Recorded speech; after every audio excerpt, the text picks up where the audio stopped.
Hello everyone, welcome to Ray Shikshan Sanstha's Western Region English Medium YouTube channel. Student, today we are going to learn Standard 4th Subject EVS 1 Lesson number 14 Maps and Symbols Video number 23. Student, in our surrounding we are having the different natural things and man-made things. Look at this picture. In the picture we can see the trees, river, mountain, sun, rocks, hills, grass, etc. So things that are obtained from the nature are called as natural things. Now look at this picture. Coal, monkey, birds, fuel, dog, animals, sand and human beings. These are also natural things. Man-made things. The things that man-made are called as a man-made things.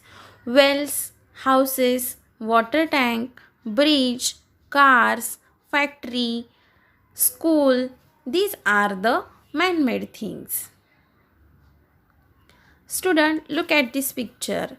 Here we can see the different vehicles. Then furniture like table, chairs, cupboard, etc. Books and the buildings, towers. These are the man-made things. Man-made objects are made from the natural resources. For example, trees. When the trees are being cut down, we get wood, and from this wood we can make the chairs, table, cupboard, bed, etc. So main source trees, man-made objects are made from the natural resources. So here is the list. The natural things and man-made things. A river, trees, a hill, grass. These are the natural things. School, water tower, a house, a road. These are the man-made things. Now look at this picture. Here we are going to do one activity. In this picture you will see the Anju's house. To our right side in the corner we will see the Anju's house.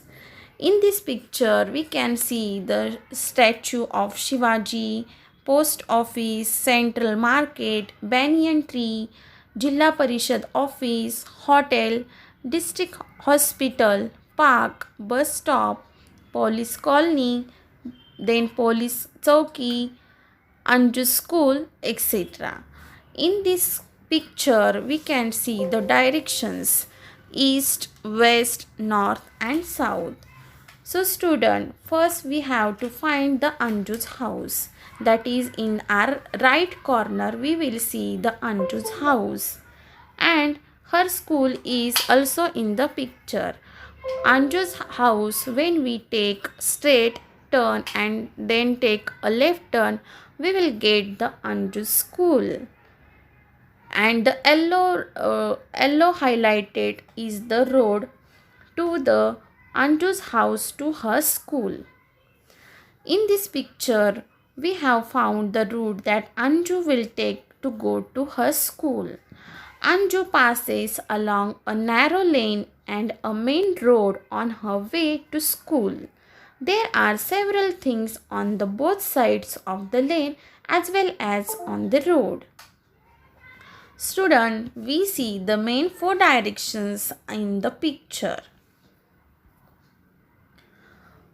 A smaller picture of Anju's house and locality is given on it. Now, however, not shown in it. In their places, certain symbols are drawn. For example, we can see the trees, then the bus stops, house, Anju's house, we can see the symbols. What these symbols represent is also mentioned again each of them. Now note that some of these things seen in the locality have not been shown in this picture. Look at this picture carefully. Such picture is called a sketch. Now let's learn the sketch and a map. A smaller picture of a locality is called a sketch. We made use of different symbols while making this sketch. To convert a sketch into a map, you need to show the directions and include an index, a title, and a scale. Moving objects are not included on a map. For example, people, walking, moving vehicles, etc. A winding road in an area is shown to take exactly the same turns on a map. Winding roads means the road is having many turns. That is how roads, rivers, and railway lines are always shown on the map. You can see in the picture. Now student, what we have learned today, that identifying the man-made and natural elements on a map. Our environments has both natural and man-made objects and the sketch and a map.